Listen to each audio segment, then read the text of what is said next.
the board of Central Bank. And I think on that note, the governor has spoken on behalf of the Central Bank. And I'm also here to represent my cabinet secretary, who is engaged elsewhere, and he asked me to represent him. I have only 2 points to make. The first one is to congratulate the CBK and the National Police Service for the great collaboration that has resulted in the beautiful buildings that we have here. There's no doubt that the officers, the 210 officers who will be getting accommodation here, will be living in dignity. Congratulations. The second point is that the governor has enumerated the progress we have made on the macroeconomic front. And I want to laud the Central Bank for the contribution that they have made. And I also want to say, as Treasury, we have also been part and parcel of that team that has resulted in given us the results we have achieved. Your Excellency, when we spoke about 9.6% inflation in 2022 October. And I recall before he was appointed governor, there was a time I met with the previous governor in my office with oil marketers. And most of the oil marketers could not raise enough foreign exchange.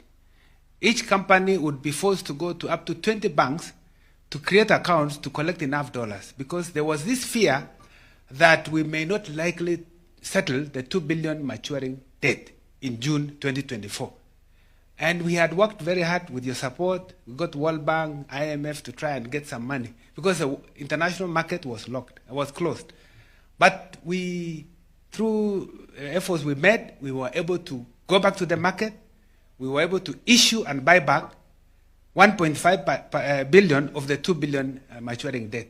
We already had the 500 million. And I think that really was the turning point, because from February last year, 2024, you will see that really the actions that the CBK was taking was helped by de-risking through that action that we went to the market.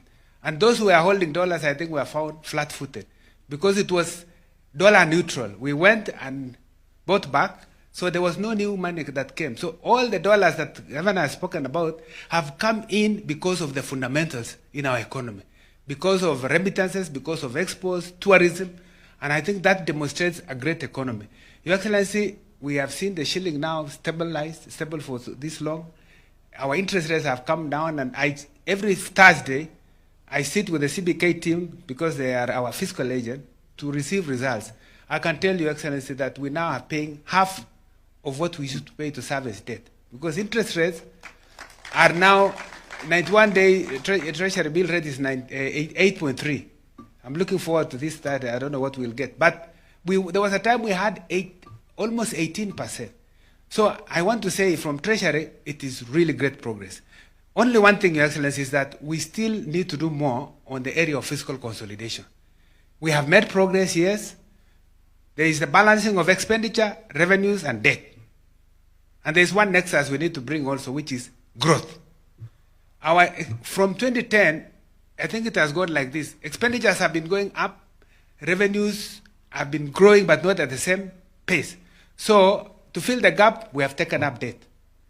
And our capacity for debt, to carry debt, was rated okay around 2012, 2013, when you came to office. And our risk of debt default was rated very low. By 2018, it had become medium. By 2020, we were rated a country of high debt, possibility of high debt default. That's why we embraced fiscal consolidation as part of the IMF program. And I want to report that we have made progress. Because 2021, fiscal deficit as percent of GDP was 8.3. By 2022 June, it had come to 6.2.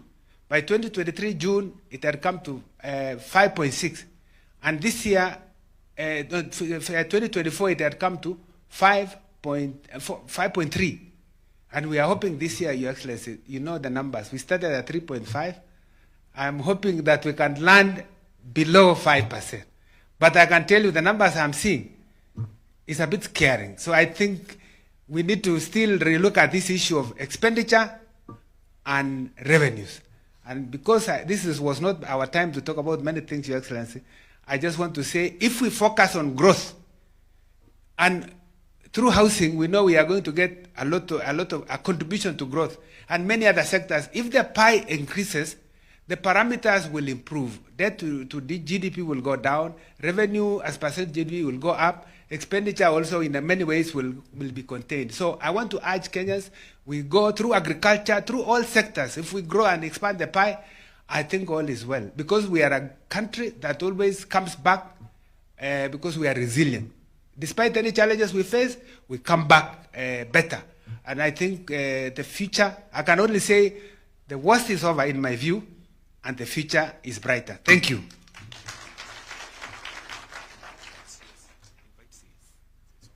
So let me now invite the Cabinet Secretary in charge of housing. She has more responsibilities, but Madam Wahome, karibu sana.